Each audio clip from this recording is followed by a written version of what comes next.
না আছে বড় ড্যাগ, না আছে চাল, তারপরও নাম বিরিয়ানি। মজাদার বিশেষ এই খাবার ছোলা দিয়ে তৈরি। এটি পরিচিতি পেয়েছে ছোলা বুটের বিরিয়ানি নামে। এর স্বাদ নিতে দেখা গেছে ভোজন রসিকদের উপচে পড়া ভিড়। ঢাকার ফুটপাতে পাওয়া যায় নানা রকমের খাবার, ঝালমুড়ি, ফুচকা, চটপটি, ছোলা, বুট, আরও কত কি। তবে শুধু ছোলা বুট দিয়ে বিরিয়ানি বানিয়ে তাক লাগিয়ে দিয়েছেন ইদ্দিস মিয়া নামের এই বিক্রেতা। সেই বিরিয়ানি খেয়ে মুগ্ধ ভোজন রসিকরা।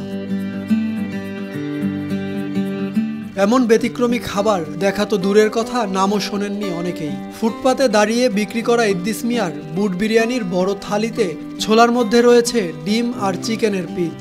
রাজধানীর দৈনিক বাংলা মোড়ের পাশের ফুটপাতে সকাল 11টায় বিক্রি শুরু করেন তিনি। দুপুর 2টা বাজতেই মাত্র কয়েক ঘন্টার মধ্যে শেষ হয়ে যায় বড় থালিতে থাকা বিরিয়ানি। তাই তো এক প্লেট বিরিয়ানির স্বাদ নিতে লেগেই থাকে এমন হুড়োহুড়ি। ছোলার বিরিয়ানির স্বাদ নিয়েছেন এমন কয়েকজন জানান এই মুখরোচক খাবারটির অসাধারণ স্বাদ।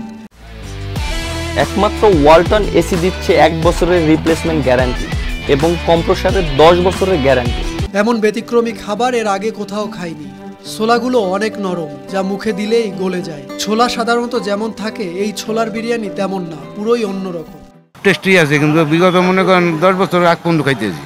মতিঝিল আসলে পরে এখানে খাইয়ে দেয়, তা বলতে স্বাদটা তো কেন জানি অন্য অন্য খাই, আর এখানে খাওয়া অনেক বেশ কম, মাল কম, কিন্তু খাই সব। আমি প্রায় বছর 3-4 থেকে খাইতেছি। হ্যাঁ, বিরিয়ানির একটা ফেভারিট আলাদা, এটারও একটা আলাদা, দুই ধরনের, কিন্তু এটাও বিরিয়ানি, ছোলা বিরিয়ানি। টেস্ট অনেক ভালো, খুব সুন্দর টেস্ট লাগে। ছোলা বিরিয়ানিটা খাইতে হলে সময় নিয়ে আসতে হবে, 10টার থেকে 12টার ভিতরে শেষ হয়ে যায়, পরবর্তী তার পাওয়া যায় না। আমি খাচ্ছি প্রায় আজকে 12-13 বছর যাবত খাচ্ছি, ভালোই লাগে, এই কারণে খাচ্ছি আর কি। প্রায় 40 বছর ধরে ছোলার বিরিয়ানি বিক্রি করছেন ইদ্দিস মিয়া। শুরুতে সাধারণ ছোলা বিক্রি করতেন অন্যদের মতো।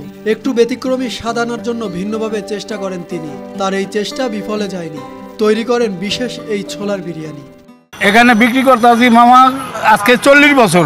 ছোলার বিরিয়ানির রহস্য এটাই, বিরিয়ানির একটা সেন আসে, এর লেগে নাম দিয়েছি বুট বিরিয়ানি।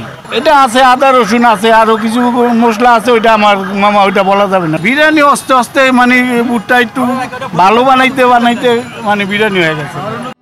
নতুন স্বাদের এই বিরিয়ানি আকৃষ্ট করেছে ভোজন রসিকদের। ইদ্দিস মিয়া এই ছোলা বিক্রি করেই সন্তানদের বড় করেছেন। ঢাকায় কিনেছেন বাড়িও। ছোলার বিক্রি কইরা সংসার আল্লাহর রহমত কোনোরকম চলছে, ভালোই আছি। আর ছেলে মেয়ে আছে, তা করে বিয়া শাদী দিছি, 2টা মাইয়া আছে, ওকে বিয়া শাদী দিছি।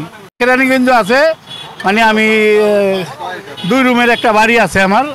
আমি বাপের কেল্লার সম্পদ আছিল 40 কাঠা, ওইটা বেচছি। আর এই 40 বছর কাজ করছি, এটা মিলাই দিলে 22 লাখ টাকা দিয়ে 3 সেট 2 রুমের একটা বাড়ি কিনছি। এই বিরিয়ানি খেতে ঢাকার বিভিন্ন প্রান্ত থেকে প্রতিদিন ছুটে আসেন ভোজন রসিকরা। বিশেষ এই মজার খাবার খেয়ে হন সন্তুষ্ট। লম্বা সিরিয়াল পেরিয়ে হলেও সুস্বাদু এই বিরিয়ানির স্বাদ নেন অনেকেই। কেউ কেউ আবার কয়েক বাটি বুট বিরিয়ানি একাই করে ফেলেন সাবার। সাকিব হাওলাদার, RTV।